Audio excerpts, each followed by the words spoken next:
Rizky baru saja pindah ke sebuah rumah kos di kota Yogyakarta, sebuah kota yang terkenal dengan sejarah dan budaya yang kaya.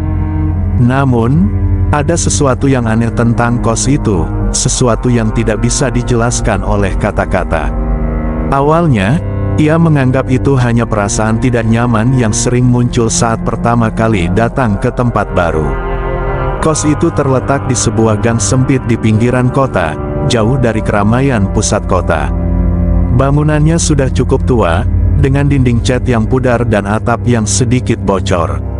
Rizky mendapat kamar di lantai 2, sebuah kamar dengan jendela kecil yang menghadap ke jalan sempit. Di luar, ia bisa mendengar suara angin malam yang berdesir melalui celah-celah dinding, namun suasananya tetap terasa sepi dan sunyi. Pasti ini hanya karena aku baru saja pindah, pikirnya, mencoba menenangkan diri. Ia membaringkan tubuhnya di tempat tidur, berharap bisa tidur nyenyak setelah hari yang panjang. Namun, malam itu, tidur yang ia harapkan tidak datang. Pada tengah malam, ia terbangun mendengar suara bisikan samar-samar dari kamar sebelah. Rizky terdiam, menunggu. Suara itu terus berlanjut, seperti seseorang yang sedang berbisik pelan, namun tidak ada orang di luar kamar.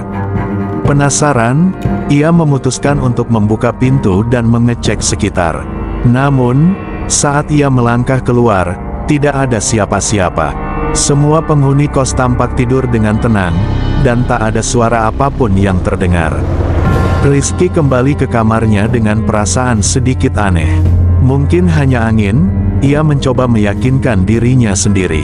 Namun, perasaan itu tetap mengganggu, seperti ada yang mengawasi. Pada pagi harinya, Rizky bertemu dengan beberapa penghuni kos yang sudah lebih dulu tinggal di sana. Salah satunya adalah Denny, seorang mahasiswa yang terlihat lebih tua dari Rizky dan sudah lama menetap di kos itu. Denny tersenyum ramah saat melihat Rizky. "Selamat datang di kos ini. Kos kita memang agak aneh, tapi lama-lama kamu akan terbiasa. Banyak yang bilang kos ini berhantu, tapi menurutku itu cuma cerita orang-orang." "Tenang saja," kata Denny sambil tertawa ringan. "Benarkah?" tanya Rizky, agak skeptis. "Yup, ada beberapa cerita aneh yang beredar. Ada penghuni lama yang katanya masih suka muncul di malam hari. Tapi, jangan terlalu dipikirkan. Yang penting kamu merasa nyaman," jawab Denny. Rizky hanya mengangguk, meskipun rasa penasaran mulai tumbuh di dalam dirinya. Cerita tentang hantu penghuni lama itu terasa seperti lelucon, tapi ada sesuatu yang tidak bisa ia hilangkan begitu saja, suara bisikan yang ia dengar malam tadi. Pagi itu, Rizky memutuskan untuk berkeliling dan melihat lebih dekat seisi rumah kos. Kos itu cukup besar dengan beberapa kamar di lantai 2 dan 3. Terdapat juga ruang makan kecil di lantai 1, yang digunakan oleh semua penghuni. Saat ia berjalan menyusuri lorong sempit menuju tangga, ia mendengar suara dari kamar di ujung koridor. Kamar yang jarang sekali ada orang yang keluar masuk. Rizky berjalan mendekat dan memperhatikan nomor kamar yang tertera di pintu. Kamar 312. Denny sempat menyebutkan tentang kamar ini, mengatakan bahwa penghuni sebelumnya telah menghilang secara misterius, meninggalkan banyak tanda tanya. Meskipun begitu, kamar itu tetap dihuni oleh orang lain. Penasaran, Rizky memutuskan untuk tidak langsung pergi. Namun, sebelum ia sempat mengetuk pintu, seseorang keluar dari kamar tersebut. Seorang wanita muda, dengan wajah pucat dan mata yang tampak sedikit kosong. Ia melirik Rizky sekilas, dan untuk sesaat, Rizky merasakan keganjilan dalam tatapan itu. Wanita itu hanya memberikan senyuman tipis, lalu berjalan cepat ke arah tangga. "Siapa itu?" Rizky bertanya kepada Denny yang kebetulan lewat. "Oh, itu Sarah, penghuni kamar 312. Dia agak aneh sih, suka menyendiri. Tapi, dia baik kok," jawab Denny sambil melanjutkan langkahnya. Rizky mengangguk, namun ada sesuatu yang mengusik pikirannya. "Sarah, seorang penghuni yang tampaknya sangat tertutup. Ia memutuskan untuk mencari tahu lebih lanjut tentang wanita itu, meskipun Denny sepertinya tidak terlalu mempermasalahkan keberadaannya. Malam berikutnya, saat Rizky sedang tidur, ia terbangun lagi oleh suara bisikan itu. Kali ini, suara itu terdengar lebih jelas, dan sepertinya datang dari arah kamar 312. Ia merasa ada yang aneh, seperti ada yang mencoba menghubunginya. Tanpa pikir panjang, Rizky memutuskan untuk mengecek kamar tersebut, meskipun ada rasa takut yang mulai merayapi tubuhnya. Saat ia berdiri di depan kamar 312, ia merasa ada sesuatu yang menahan langkahnya. Apakah ini benar-benar hanya suara angin? Pikirnya, namun, rasa ingin tahu mengalahkan rasa takutnya, dan ia akhirnya mengetuk pintu kamar itu. Tak ada jawaban. Ia mengetuk lagi, kali ini lebih keras. Setelah beberapa detik yang terasa sangat lama, pintu kamar itu terbuka perlahan. Di balik pintu, Sarah berdiri, dengan wajah yang sangat pucat. Matanya tidak terlihat seperti biasanya, seperti ada sesuatu yang hilang dari dirinya. "Ada apa, Rizky?" Sarah bertanya dengan suara datar, yang terdengar hampir tidak manusiawi. Rizky terkejut, namun ia berhasil mengumpulkan keberaniannya. "Tadi malam, saya mendengar suara bisikan dari dalam kamar ini. Apa, ada sesuatu yang salah?" Sarah hanya tersenyum tipis. "Itu bukan suara yang kamu pikirkan. Jangan terlalu memikirkan hal-hal seperti itu." Rizky merasa semakin tidak nyaman. Suasana di sekitar kamar itu sangat gelap, dan udara terasa sangat dingin meski udara malam cukup panas. Sebelum ia bisa berkata apa-apa lagi, Sarah menutup pintu dengan cepat, meninggalkan Rizky berdiri kebingungan di depan kamar tersebut. Keesokan harinya, Rizky merasa ada yang sangat tidak beres dengan rumah kos itu.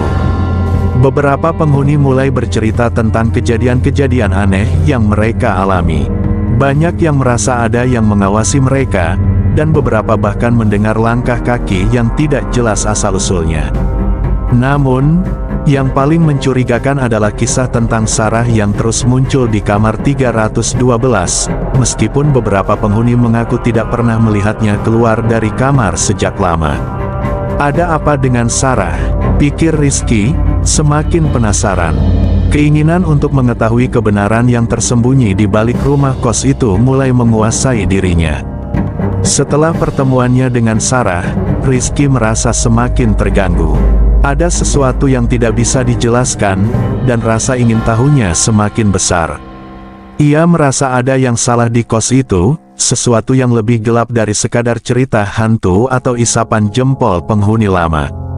Meskipun begitu, ia berusaha untuk tetap tenang dan melanjutkan kehidupan sehari-harinya. Namun, malam itu, ketenangannya benar-benar terganggu. Seperti biasa, Rizky terbangun di tengah malam. Tetapi kali ini, suara bisikan yang ia dengar jauh lebih jelas dan terdengar begitu dekat, seolah-olah ada yang berdiri di samping tempat tidurnya. Ia merasakan bulu kuduknya meremang, dan tubuhnya seakan membeku. Bisikan itu sangat pelan, hampir seperti suara orang yang sedang menangis. Tapi yang membuatnya lebih ngeri adalah suara itu terdengar dari dalam kamar. "Rizky, tolong!" Suara itu terdengar begitu lemah, namun ada ketakutan yang sangat nyata di dalamnya.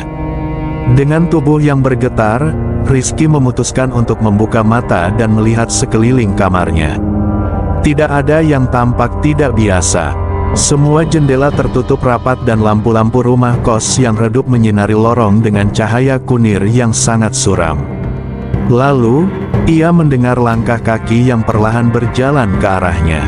Langkah itu terasa berat, seakan-akan ada sesuatu yang menyeret tubuhnya di atas lantai. Rizky membuka mata lebar-lebar dan berusaha menahan napasnya. Ia menunggu, tidak berani bergerak. Namun, ketika ia menoleh ke samping, ia terkejut. Sarah, wanita yang ia temui beberapa hari lalu, berdiri tepat di depan pintu kamarnya, dengan wajah pucat dan mata yang tidak berbinar.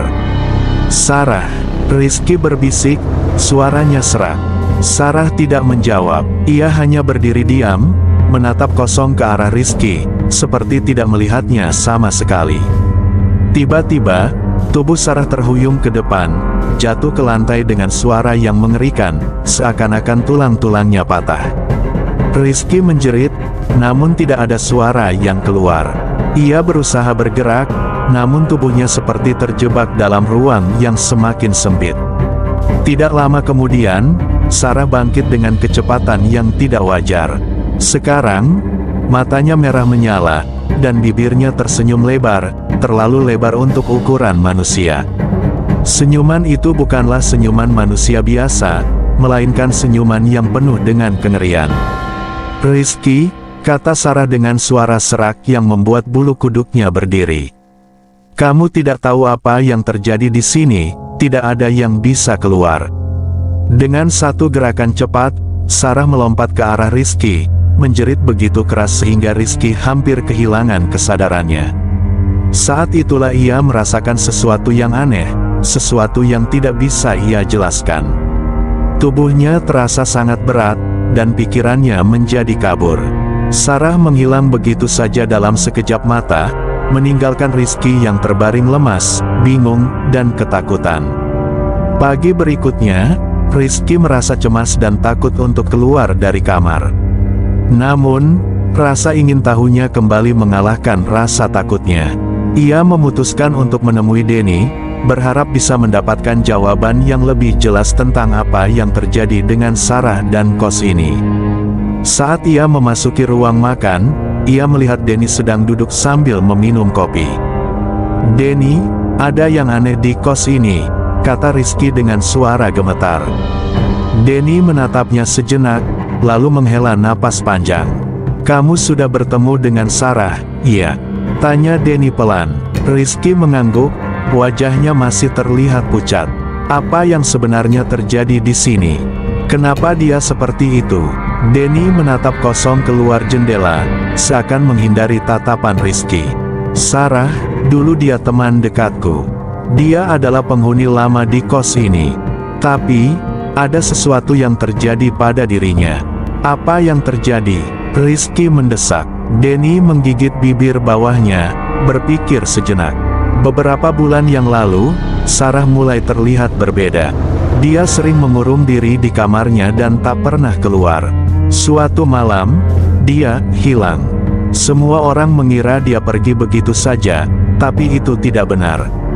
Rizky merasa ketegangan di antara mereka semakin memuncak. "Apa maksudmu?" "Kamar 312, Denny menjawab dengan suara parau. "Itu bukan kamar biasa. Banyak yang percaya bahwa kamar itu terkunci dengan sesuatu yang lebih dari sekadar kunci biasa. Sebuah perjanjian lama antara penghuni kos dan sesuatu yang tidak seharusnya kita ganggu." Rizky merasa seperti dunia di sekitarnya mulai runtuh. "Apa yang kamu katakan? Ada legenda di sini," lanjut Denny dengan suara rendah. "Kos ini dibangun di atas tanah yang dulunya merupakan sebuah tempat pemakaman kuno. Pemilik kos dulu membuat kesepakatan dengan roh-roh yang ada di tanah itu. Mereka memberi perlindungan, tapi dengan harga yang sangat mahal. Setiap penghuni kos harus memberi sesuatu agar bisa bertahan di sini." Memberi sesuatu. Rizky hampir tidak percaya. Setiap beberapa bulan sekali, salah satu penghuni harus hilang. Itu sudah menjadi bagian dari perjanjian. Tidak ada yang pernah kembali setelah menghilang, termasuk Sarah. "Aku yakin, apa yang kamu lihat semalam bukanlah Sarah yang dulu." Rizky merasa tubuhnya mulai lemas. "Jadi, apa yang harus aku lakukan sekarang?" Denny menatapnya dengan tatapan yang sangat serius. "Kamu harus pergi. Cepat. Jangan pernah kembali ke kos ini lagi. Kecuali jika kamu ingin menjadi bagian dari perjanjian itu juga." Rizky tidak tahu harus berkata apa. Semua ini terasa seperti mimpi buruk yang tak berujung. Namun, ia tahu satu hal yang pasti, ia harus keluar dari kos ini secepatnya, sebelum semuanya terlambat. Malam itu, Rizky mencoba untuk mengemasi barang-barangnya dengan tergesa-gesa. Hatinya berdegup kencang, dan setiap langkah yang diambilnya terasa semakin berat. Namun, saat ia hampir keluar dari kamar, ia mendengar suara yang familiar, suara bisikan yang sangat lembut, seakan memanggil namanya. "Rizky, tolong, jangan pergi." Suara itu datang dari dalam kamar 312. Rizky merasa tubuhnya terbalut ketakutan. Ia tidak tahu lagi apa yang harus dilakukan. Semua yang ia alami mulai memburamkan batas antara kenyataan dan mimpi. Apakah ia akan selamat? Rizky berdiri di depan kamar 312 dengan napas yang tersengal, tubuhnya kaku seperti beku di tempatnya. Suara bisikan itu semakin jelas terdengar, menggelitik telinga dan menumbuhkan rasa takut yang tak bisa ia kontrol. "Rizky, tolong, jangan pergi." Ia terdiam, seolah dibekukan oleh sesuatu yang tak tampak. Entah mengapa, meski kata-kata itu terdengar penuh dengan permohonan, Rizky merasa bahwa itu bukan suara Sarah yang ia kenal. Ada keanehan di dalamnya, suara itu seperti datang dari suatu tempat yang lebih dalam, lebih gelap dan lebih menakutkan. Tiba-tiba, tanpa peringatan, pintu kamar 312 terbuka dengan sendirinya, menyembulkan kegelapan yang begitu pekat di dalamnya. Rizky bisa merasakan udara di sekitarnya berubah, menjadi dingin dan berat, seolah ada sesuatu yang menghisap semua cahaya dari dunia luar. Dalam ketegangan itu, Rizky teringat akan kata-kata Denny, kamar itu tidak bisa dibiarkan kosong terlalu lama. Dengan ragu-ragu, ia melangkah maju, menuju pintu yang terbuka lebar.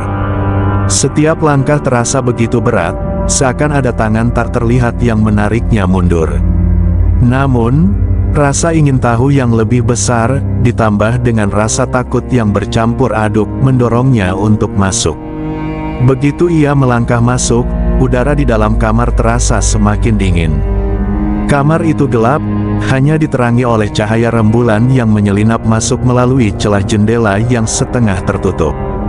Begitu mata Rizky menyesuaikan diri, ia melihat sesuatu yang tak terduga. Di tengah kamar, sebuah meja kayu tua yang terlihat sangat usang, dengan lilin-lilin yang sudah hampir habis terbakar di atasnya. Dan di belakang meja itu, berdiri seorang pria tua dengan jubah hitam, wajahnya tersembunyi dalam bayangan. Rizky terdiam, tubuhnya membeku seketika. Pria itu tidak bergerak, hanya berdiri dengan kepala tertunduk, seolah menunggu sesuatu. Rizky merasa darahnya seperti membeku di pembuluh darahnya. Siapa kamu?" Rizky berusaha mengeluarkan suara, meskipun bibirnya terasa sangat kering. Pria itu tidak menjawab, hanya mendongak perlahan, memperlihatkan wajahnya yang sangat pucat. Wajahnya terlihat sangat tua, penuh dengan kerutan dan bekas luka. Namun, yang paling mengerikan adalah matanya kosong, seperti lubang hitam yang tak ada dasarnya. "Rizky," suara itu muncul lagi, kali ini lebih keras, berasal dari belakang meja. Rizky menoleh dan melihat Sarah, tapi dia berbeda. Wajahnya pucat pasi, tubuhnya sangat kurus, seolah-olah sudah lama tidak makan atau tidur. Matanya kosong dan tidak ada tanda kehidupan di sana. "Sarah, apa yang terjadi padamu?" Rizky berteriak, langkahnya mundur sedikit. Sarah tersenyum lebar, senyuman yang penuh dengan kengerian, jauh lebih mengerikan daripada senyuman yang pernah ia lihat sebelumnya. "Aku sudah tidak bisa keluar, kamu juga tidak akan bisa keluar, Rizky. Semuanya sudah terlambat," katanya dengan suara yang tidak lagi manusiawi. Rizky berbalik dan berlari ke pintu, tetapi pintu itu tiba-tiba tertutup dengan keras, seperti ada kekuatan tak tampak yang mengunci jalan keluarnya. Ia terperangkap. "Jangan lari, Rizky," suara pria tua itu terdengar lagi, kali ini lebih dalam dan lebih menyeramkan. "Kamu sudah dipilih. Kamu tidak akan bisa pergi begitu saja." Rizky menoleh dan melihat pria tua itu melangkah maju, kedua tangannya terangkat, dengan jari-jari yang tampak memanjang dan bengkok. Suara gemerisik terdengar saat ia bergerak, seperti suara ranting pohon kering yang patah. Ini bukan tempat untukmu. Semua yang datang ke sini harus membayar harga, tambah pria tua itu, suaranya berat dan seperti gema dari dunia lain. Keringat dingin mengalir di seluruh tubuh Rizky. Ia merasa seolah-olah dikelilingi oleh sesuatu yang lebih besar dari sekadar hantu biasa. Ini bukan hantu biasa, ini adalah sesuatu yang lebih gelap. Tiba-tiba, Sarah melangkah maju, matanya kosong, tetapi senyumannya semakin lebar, sampai hampir mengerikan. Rizky, kamu sudah terjebak. Aku sudah tidak bisa pergi, dan kamu juga tidak akan bisa. Rizky menggigil, mencoba memikirkan cara untuk melarikan diri. Ia tidak tahu harus berbuat apa. Namun, pada saat itulah, sesuatu yang mengejutkan terjadi. Dari dalam dinding kamar, terdengar suara berderak keras, seperti dinding yang bergerak, seperti ada sesuatu yang mengintip dari dalam tembok. Pria tua itu menoleh, dan di balik senyumannya yang mengerikan, ia tampak khawatir. Tidak mungkin, gumamnya. Saat Rizky masih kebingungan, ia mendengar suara gemuruh besar, seperti tanah yang bergetar. Apakah ini gempa? Pikirnya, namun suasana terasa sangat aneh. Sebuah tangan besar, terbuat dari bayangan gelap, muncul dari dinding dan meraih tubuh pria tua itu. Tangan itu menariknya ke dalam dinding dengan kekuatan yang mengerikan. Rizky hanya bisa berdiri terdiam, melihat sosok pria tua itu menghilang ke dalam kegelapan, sebelum semuanya kembali hening. Namun, tidak ada yang bisa mempersiapkan Rizky untuk apa yang terjadi selanjutnya. Dengan perasaan cemas yang semakin menggila, Rizky berlari ke pintu dan mencoba membuka kunci yang tampaknya sudah dibajak oleh kekuatan gaib. Saat pintu terbuka, ia melihat Denny berdiri di luar dengan wajah yang sangat pucat. "Denny, apa yang terjadi? Kenapa kamu ada di sini?" Rizky berteriak, suara hampir tidak keluar. "Sudah waktunya, Rizky," Denny berkata dengan suara yang terdengar sangat berbeda dari biasanya. Suaranya berat dan dalam, seperti seseorang yang sudah kehilangan dirinya sendiri. "Saat kamu datang ke sini, kamu telah terjebak dalam perjanjian ini," lanjut Denny, dengan tatapan yang tidak lagi manusiawi. "Kamu sudah dipilih." Rizky terdiam. Ia tidak bisa melawan apa yang sudah terjadi. Selama ini, ia telah terjebak dalam permainan yang lebih besar dari yang ia bayangkan. Rizky merasakan seluruh tubuhnya terbalut keringat dingin. Denny yang berdiri di depan pintu, dengan mata kosong dan senyum mengerikan, membuatnya merasa terperangkap dalam kegelapan yang semakin pekat. Semua yang ada di sekitarnya, dari suara bisikan halus hingga derak langkah yang terdengar semakin dekat, kini membuatnya hampir gila. "Denny, apa yang terjadi? Apa yang kamu maksud dengan dipilih?" Rizky berteriak, namun suaranya hanya terdengar parau dan lemah. Ia merasa seolah-olah ada sesuatu yang menghisap keberanian dan kekuatannya.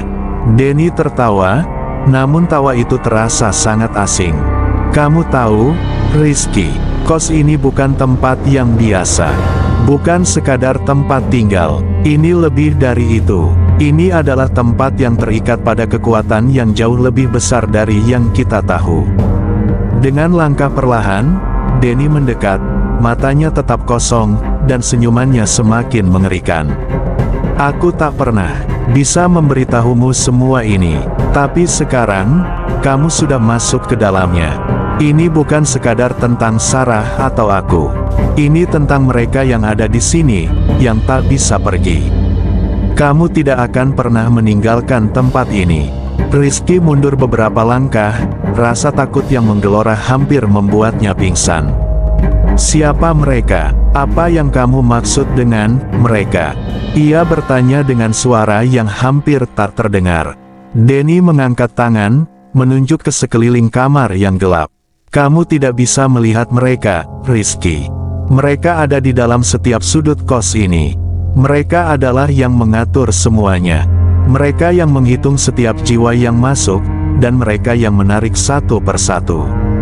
Rizky merasa perutnya mual. Segala sesuatu yang ia lihat kini mulai terasa seperti mimpi buruk yang tidak berujung.